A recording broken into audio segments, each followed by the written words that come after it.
Olá pessoal, sejam bem-vindos a mais uma aula do nosso curso sobre o Estatuto da OAB, preparatório aí para a prova nossa da OAB, né? Vamos começar, pessoal, agora pelo artigo 3º, que diz uma coisa muito simples, né? Só a pessoa regularmente inscrita na OAB pode ser chamado de advogado e pode exercer a advocacia. Isso é para evitar o quê? Por exemplo, temos um bacharel em Direito que já passou no exame da ordem e já quer fazer os seus cartões. Não pode. Ele não pode se divulgar como advogado, não pode assinar nenhum documento como advogado sem ter a regular inscrição na OAB. E isso não é só bacharel, não, qualquer pessoa, né? Ninguém pode fazer um cartãozinho aí dizendo-se advogado sem estar inscrito na OAB e muito menos exercer atividades que sejam exclusivas da advocacia. Então, as faculdades, a doutrina lembra muito bem, as faculdades formam bacharéis, né? Elas não formam advogados. Então, isso esclarece bastante esse artigo. Então, bacharel em Direito que foi aprovado no exame da ordem já pode ser nominado ou exercer a advocacia, mesmo que seja uma advocacia extrajudicial, de consultoria ou assessoria? Resposta não, pessoal. O artigo é bastante claro com relação a isso. Quem é inscrito como advogado, trabalha como advogado. Sobre a advocacia pública, só um comentário aqui, porque tem uma questão que não vai cair na prova de vocês. Já foi pacificada na jurisprudência, embora a OAB volta e meia tente modificar essa decisão judicial. É o seguinte, pessoal, lá no artigo 3º, ele fala que a advocacia pública precisa estar inscrita também, está na OAB, precisa se sujeitar às disposições do Estatuto da OAB. Só que lá no meio nós temos a Defensoria Pública, vocês estão vendo aí. E teve um julgamento do Supremo Tribunal Federal, né, dizendo que a Defensoria Pública não precisa estar inscrita na OAB. E a razão desse julgamento foi porque a Defensoria Pública tem uma legislação própria que fala que a capacidade postulatória, ou seja, a capacidade de entrar com processo, defender as pessoas em processos judiciais, decorre unicamente do fato dele ter tomado posse como defensor. Só o fato de ele ser defensor, ele já tem essa capacidade de ajudar as pessoas a entrar com processos e se defender em outros. Então não precisaria de mais nada. Então, essa disposição do nosso estatuto seria incompatível com a legislação específica dos defensores públicos. Por isso, o Supremo Tribunal entendeu que a exigência para os defensores públicos seria inconstitucional. Então, para os defensores públicos hoje não mais se exige, mas para todo o restante da advocacia pública, né, se exige sim a inscrição na OAB, carteirinha de advogado. Tá bom? Ministério Público não. Mas Procuradoria do Município, Procuradoria do Distrito Federal, dos Estados, Advocacia Geral da União, né? Então, todo esse pessoal que faz parte da advocacia pública se sujeita às exigências e normas do nosso Estatuto da OAB. Existe uma ação nos mesmos termos da Defensoria para toda a advocacia pública, mas isso não tem prazo para ser julgado. Se for julgado, né, esse semestre, ainda comunica a vocês, bem que vocês vão saber pela imprensa também, mas a gente faz esse comunicado a vocês. Mas por enquanto, nem perspectiva dessa ação da advocacia pública ser julgada também. Então, onde que está a fonte da necessidade da advocacia pública se inscrever nos quadros da OAB? Está aí no artigo 3º, parágrafo 1º. Tá bom? Sobre a atuação dos estagiários, comentário aqui, o estagiário regularmente inscrito, ele pode atuar em conjunto com o advogado em praticamente tudo, né? Só que vamos lembrar sobre a responsabilidade do advogado. Então, se o estagiário, né, extrapolar, cometer alguma falha, causar um prejuízo, então a responsabilidade é 100% do advogado, tá bom? Então, nós estamos falando daquele advogado que fez... nós estamos falando daquele estagiário que fez a inscrição como estagiário da OAB. Então ele pode participar das audiências, sentar na mesa, né, nas audiências presenciais. Então ele tem um pouquinho maior de atos que ele pode praticar. Então o estagiário atua ao lado do advogado, né? O advogado autoriza, passa um subestabelecimento, às vezes ele pode praticar alguns atos até sozinhos. E por falar desses atos sozinhos, eu fiz até um macete aqui, o que o estagiário pode fazer sozinho, né? Sem a presença do advogado. Lógico que é autorizado pelo advogado, né? Vai ter autorização, subestabelecimento, mas ele pode ir lá no fórum e fazer sozinho. São 3 atos, pessoal, vocês estão vendo que tem um burrinho ali, porque tem um erro de português proposital, mas é para vocês guardarem o que eu vou falar, certo? Então, CA, CSI, CA de carga, fazer carga dos autos, devolver os autos, né, físicos, aqueles que ainda existem. Pedir certidão de atos processuais. E o CI, não vai rir da minha cara não, pelo amor de Deus. Assinar petição de juntada de documentos. Roberto, você escreveu assinar com CI, assinar. Pessoal, foi proposital, é porque é um macete aqui, ó. CA-CSI, carga, certidão e assinar petição de juntada de documentos. Eu sei que é assinar, né, gente? Mas macete a gente faz isso, né? A gente dá uma quebrada no rigor da língua e acaba que isso entra na cabeça da gente. Perfeito? Onde que está o fundamento disso, pessoal? Isso está escondido lá no Regulamento Geral da OAB, artigo 29, parágrafo 1º, tá bom? Então, um dos poucos artigos do Regulamento Geral que se fazem realmente muito importantes para nós. Carga, certidão e assinar petição de juntada de documentos, tá bom? Então, estão aí o que o estagiário pode fazer se ele for autorizado, se ele receber um subestabelecimento do seu advogado. Esse artigo 3A, né, terceiro A, pessoal, ele foi colocado no nosso estatuto para facilitar, né, que o advogado seja contratado pelos poderes públicos sem os rigores das licitações, né, todo esse processo licitatório que precisa para quem faz serviços para os entes públicos. Então, eu vou explicar isso aqui rapidamente, porque vocês sabem o intuito. Lá na Lei 8.666, no artigo 25, fala que não precisa de licitação as atividades enumeradas no artigo 13, que forem de natureza singular e de notória especialização. E quando você vai analisar, melhor dizendo, o artigo 13, lá está falando assessoria ou consultoria técnica, patrocínio ou defesa de causas judiciais ou administrativas. Então, o que isso quer dizer por enquanto? Que eu não, né?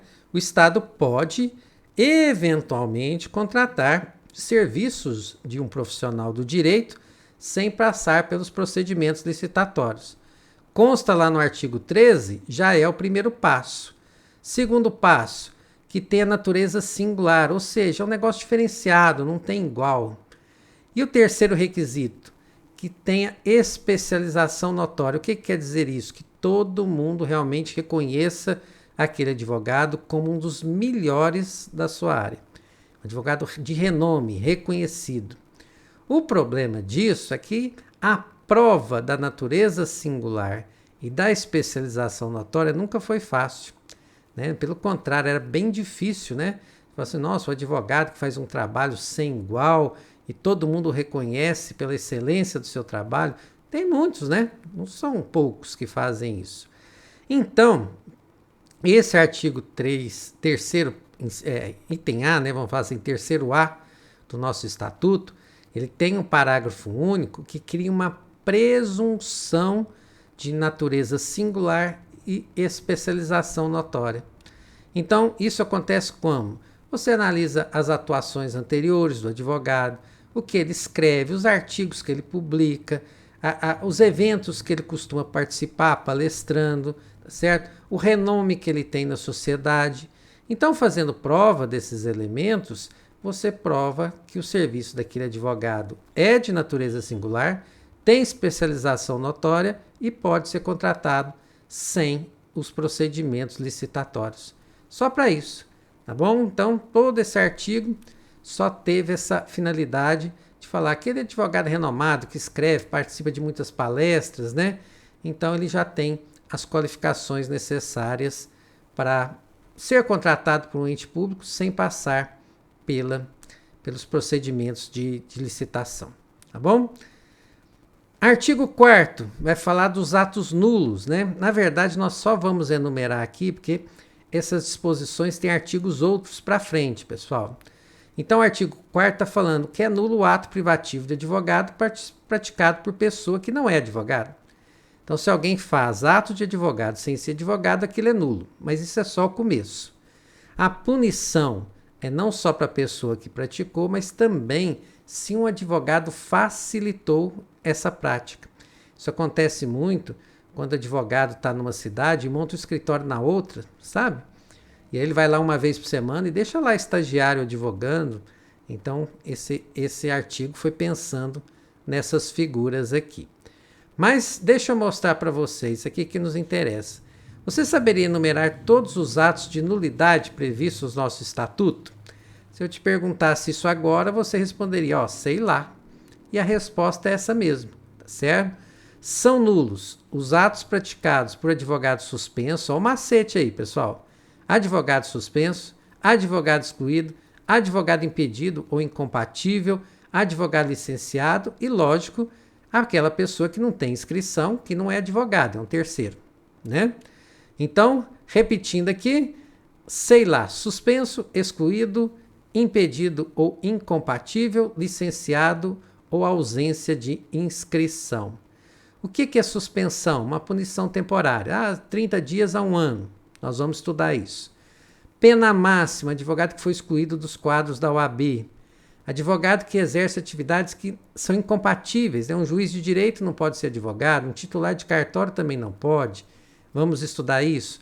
Pessoa que precisou pedir uma licença, vou passar 1 ano no exterior, fazendo tratamento médico, estudando, não vou advogar. Chego lá, OAB, me dá uma licença aí de 1 ano para não ter que pagar anuidade. E, lógico, a ausência de inscrição, aí não tem jeito, né? Aí a pessoa não é advogado, aí está cometendo até crime mesmo, tá certo? Então, são esses atos que nós temos, estão ali no artigo 4º, mas, repito, todos eles serão melhor estudados para frente. Perfeito? Artigo 5º começa a falar já do mandato judicial, a procuração, né? O contrato de mandato. Procuração é o instrumento do contrato, né? Então, o artigo 5º está falando o seguinte, olha, o advogado postula em juízo fazendo prova do mandato, ou seja, ele tem que provar que ele foi constituído para a causa, ele tem que provar que ele foi constituído advogado para aquela demanda. Não interessa se foi por instrumento público, particular, mas ele precisa de um documento do cliente o nomeando como advogado.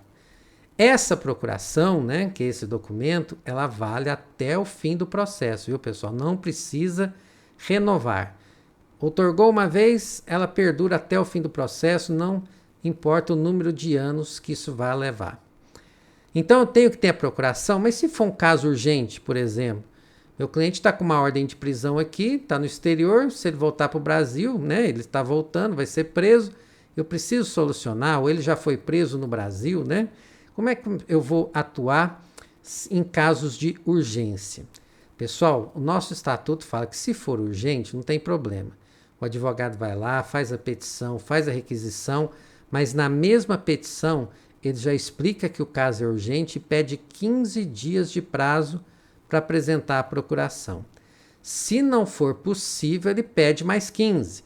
Se ainda não for possível, mais 15, ele vai pedindo, certo? Então, ele não pode deixar de pedir até o dia que ele apresentar essa procuração. Só que o juiz não é obrigado a conceder, tá bom? Então, o juiz acha que o advogado tem condição sim, acha estranho, já é a 3ª vez que está pedindo dilação de prazo, o juiz não é obrigado a conceder. Se o juiz não conceder, tudo aquilo que foi feito vai ser considerado nulo, tá bom? Então, pode atuar em casos urgentes, mas na mesma petição que ele faz, ele tem que justificar. Estou deixando de apresentar a procuração porque é um caso urgente em razão do meu cliente estar hospitalizado. Beleza. Aí ele justifica essa ocorrência. Procuração tem aquela para o foro geral, os poderes normais, que estão lá no artigo 5º, parágrafo 2º.